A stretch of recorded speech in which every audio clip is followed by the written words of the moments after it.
नमस्कार बंधुरा आमी बनश्री आमार चैनेले सबाइके स्वागत। आज आमी करे देखाबो उपवासेर दिने बा एकादशीर दिने खाওয়ার জন্য साबुदानार खिचुड़ी। आपनारा एटाके साबुदानार पोलाओ बोलते पारेन। आमी एखाने हाफ काप बड़ दानार साबुदाना निये नियेछि, कारण एई खिचुड़ी बा पोलाओटा बड़ दानार साबुदाना दियेई भालो हय। एबार आमी एटाके खूब भालो करे जल दिये धुए नेब। 3-4 बार जल बदल करे साबुदानागुलोके धुए नियेछि। एबार ओई कापेरই आमी हाफ काप जल निये नियेछि। किन्तु एखाने देखुन साबुदानार मध्य जल किन्तु आमी अनेकटाई कम दिएछि। साबुदानागुलो जास्ट डुबे थाके एई रकम करे जल दिएछि।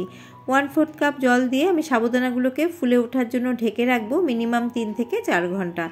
आमी चले एसेछि प्राय 4.5 घंटा परे। देखुन साबुदानागुलो फुले गेছে, फुले डबल हये गेছে और साबुदानार मध्य जल किन्तु एकटुओ नेই। देखुन একটা সাবুদানা আমি আপনাদের দেখাচ্ছি। সাবুদানাগুলো ফুলে একদম নরম হয়ে গেছে, হাতের মধ্যে চাপ দিলে কিন্তু একদম স্ম্যাশ হয়ে যাচ্ছে।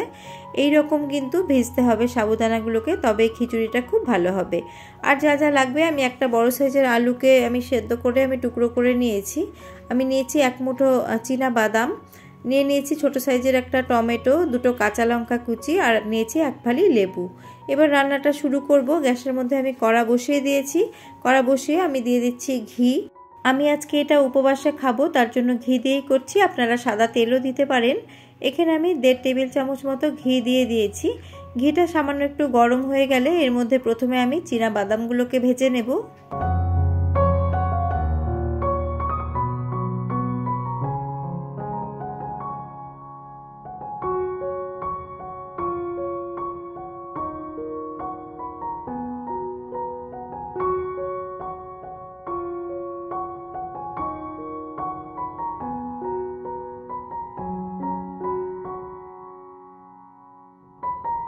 বাদামগুলোকে ভালো করে ভেজে নিয়েছি। এখন বাদামগুলো আমি একটা প্লেটের মধ্যে তুলে নিচ্ছি।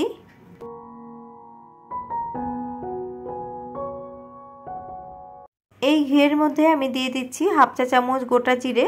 কয়েক সেকেন্ড গোটা জিরেটাকে ভালো করে একটু ভেজে নেব। জিরে ভাজা হয়ে গেছে। এখন আমি এর মধ্যে সেদ্ধ করে রাখা আলু দিয়ে দিলাম। আলু দিয়ে মিডিয়াম ফ্লেমে আলুটাকে আমি ভালো করে একটু ভেজে নেব। লোকে আমি 3 মিনিট মতো ভেজে নিয়েছি। এখন আমি টমেটো কুচি এর মধ্যে দিয়ে দিচ্ছি। টমেটোর বীজগুলোকে ফেলে দিয়েছি। আর দিয়ে দিচ্ছি কাঁচা লঙ্কা কুচি। এবার এর মধ্যে আমি দিয়ে দিচ্ছি সন্ধক লবণ। আপনারা যদি এমনি খান তাহলে নরমাল লবণই দিতে পারেন। আমি সন্ধক লবণ দিলাম যেহেতু আমি ব্রতর জন্য বানাচ্ছি। এবার 1 থেকে 2 মিনিট মতো আমি মিডিয়াম ফ্লেমে এটাকে ভেজে নেব।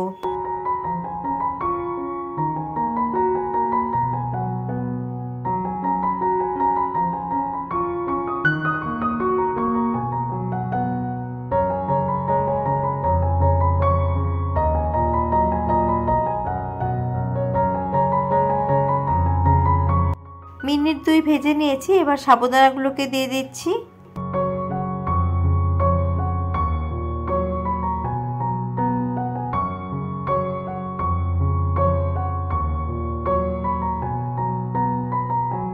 আগে আমি এর মধ্যে পরিমাণ মতো লবণ দিয়ে দিয়েছিলাম। এবার আমি এর মধ্যে দিয়ে দিচ্ছি ব্যালেন্সের জন্য 1/4 চা চামচ মতো চিনি। অবশ্যই এই চিনিটা একটু দেবেন, তাহলে কিন্তু খেতে বেশি ভালো লাগবে। আবারও আমি ভালো করে নেড়েচেড়ে নিচ্ছি। সাবুদানা কিন্তু কড়ার মধ্যে একটু লেগে যায়, তাই নিচটা স্ক্র্যাচ করে করে একটু নাড়তে হবে। সাবুদানা ভেজানো থাকলে রেসিপিটি বানাতে 5 থেকে 6 মিনিটই সময় লাগে, আর খেতে কিন্তু অসাধারণ। আপনারা উপবাসের দিনে বা একাদশীর দিনে ছাড়াও এটাকে কিন্তু ব্রেকফাস্টেও খেতে পারেন বা বাচ্চাদের টিফিনেও দিতে পারেন। খেতে কিন্তু অসাধারণ আর সেরকমই হেলদি। উপবাস বা একাদশীতে যে কোনো সবজি চলে না, তার জন্য আমি আলু এবং টমেটোর ব্যবহার করেছি। আপনারা নর্মাল দিনে বানালে এর মধ্যে আপনাদের পছন্দ মতো বিনস, গাজর এগুলো দিয়েও কিন্তু বানাতে পারেন। দেখুন কথা বলতে বলতে নাড়াচাড়া করতে করতেই কিন্তু আমার এটা রেডি হয়ে গেছে।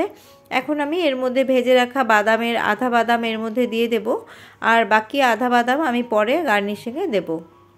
সাবুদানার খিচুড়ি বা পোলাও কিন্তু আমার একদম রেডি হয়ে গেছে। এখন গ্যাসের ফ্লেমটাকে অফ করে দিয়ে আমি 1 ফালি লেবুর রস দিয়ে দিচ্ছি। এই লেবুর রসটা দিলে এর মধ্যে একটা ট্যাঙ্গি একটা টেস্ট হয়, খেতে কিন্তু দারুণ লাগে। ভালো করে সমস্তটা মিশিয়ে নিচ্ছি। আপনাদের এখন গরম গরম আমি পরিবেশন করে দেখাচ্ছি। উপবাস, একাদশী বা যে কোনো দিনেই আপনারা এটি কিন্তু বানিয়ে খেতে পারেন। খেতে কিন্তু অসাধারণ লাগে, আর বানানো তো খুবই সহজ, আপনারা দেখলেনই। সব শেষে বাঁচিয়ে রাখা ভাজা বাদামগুলো দিয়ে গার্নিশ করে নিচ্ছি। বন্ধুরা, আপনাদের রেসিপিটি কেমন লাগলো? আর আপনারা তো সকলেই এটি বানাতে জানেন, আমি যেভাবে বানাই আজকে সেটাই শেয়ার করলাম। আর যদি আপনাদের বেশি ভালো লেগে থাকে তবে আপনারা ফ্রেন্ডস অ্যান্ড ফ্যামিলির সাথে শেয়ার করবেন। আবারও আমি হাজির হয়ে যাব অন্য কোনো রেসিপি নিয়ে বা ব্লগস নিয়ে। আজ এই পর্যন্তই, নমস্কার।